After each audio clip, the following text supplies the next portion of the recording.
O, ito naman po ang ginagawa nila ngayon, magmamasilya.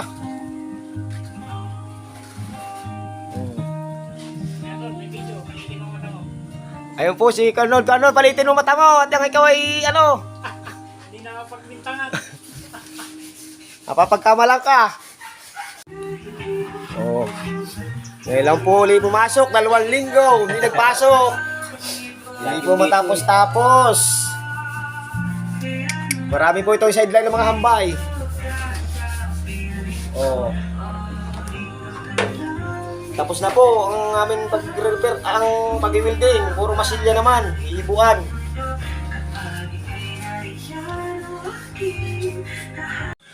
Pati po bubong aming minasilya. Oh, pati po yung mata ng isa dyan, oh. Palilitin ko na po ito.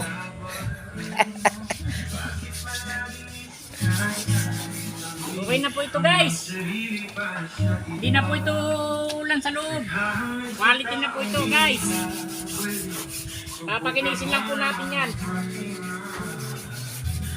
Okay na po yan guys. Okay na po, tibuan naman ako kasunod. Natin na po Pintura. 2 linggo, hindi nila trabaho. Kaya di matapos-tapos. Po, matapos po nilang masilyahin ang ibabaw. Kaya po, pinaprimer naman po. Hiyahin pa po namin yan.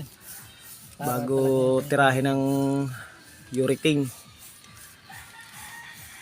Pintura. Ayun, napinturahan na po ni Carnod. Parang malapit-lapit na po matapos ito ah.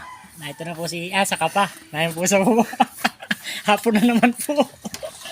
Daw po si Asa ka pa oh, lagi kaming iniiwan. Asa ka. Ay, hindi po kami papasok bukas at kami po mag-isimba muna ni Asa ka pa. At talagang baka po tayo nakakalimot na kay Papa God. Kailangan po kayo mag-isimba din.